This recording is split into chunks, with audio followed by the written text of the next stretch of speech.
Bonjour à toutes et à tous, et bienvenue dans notre nouveau rendez-vous consacré à l'étrange et à l'insolite. Axolot. Pardon, c'est Axolot qui fait des vidéos sur l'étrange et l'insolite.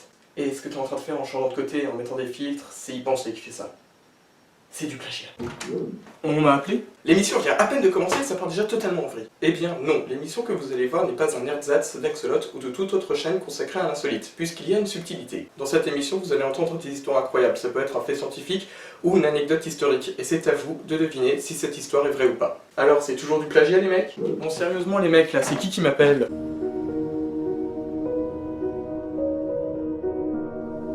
En cours de français, on a sûrement dû vous parler de Beaumarchais, célèbre dramaturge principalement connu pour sa trilogie de Figaro et pour sa lutte pour une meilleure politique des droits d'auteur en France.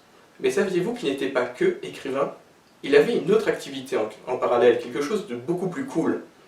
C'était un espion. Dans les années 1770, Beaumarchais était courtisan à la cour et faisait beaucoup de négociations, il était d'ailleurs très doué pour ça. Sauf qu'un problème économique lui fait faire faillite et il est alors obligé d'intégrer le secret du roi, qui est le service secret personnel du roi de France.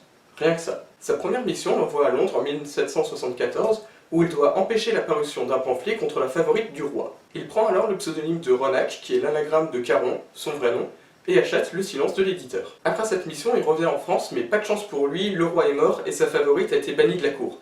Donc il a fait tout ça pour rien. Mais enfin, pas tout à fait pour rien, puisque suite à ce succès, Louis XVI le charge, en 1775, d'empêcher la parution d'un pamphlet écrit par Aguilecci contre lui-même. Quand je dis contre lui-même, ça veut dire que le pamphlet a été écrit contre le roi. Aguilecci n'a pas écrit un pamphlet contre lui, ça n'aurait aucun sens. Beaumarchais va alors commencer à traquer Aguilecci. Il l'arrête une première fois à Londres et brûle le pamphlet. Sauf qu'il a gardé un exemplaire sur lui et prend la fuite. Donc Beaumarchais sera obligé de le poursuivre à travers toute l'Allemagne et l'Autriche. Peu de temps après avoir rempli sa mission, il est fait prisonnier par l'impératrice d'Autriche. Quand je dis qu'il est fait prisonnier, ça veut dire qu'il est obligé de passer un mois à la cour de l'impératrice d'Autriche.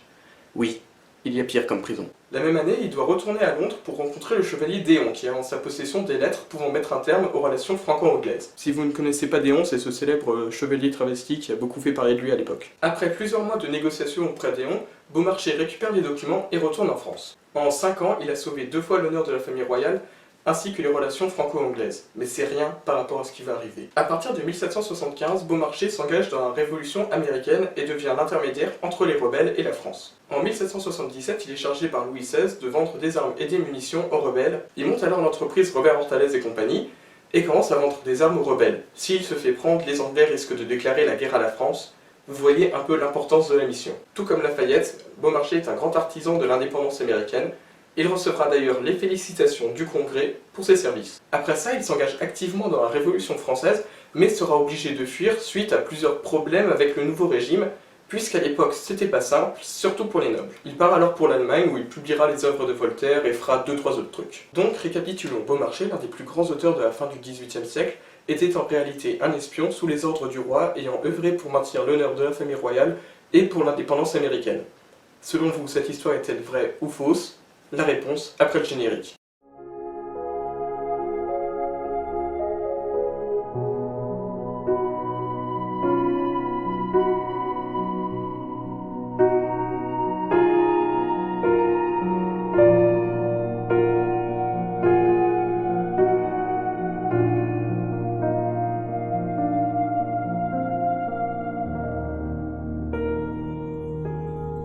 Cette histoire est vraie, Beaumarchais était réellement un espion, ce qui fait de lui l'auteur le plus swag de la langue française.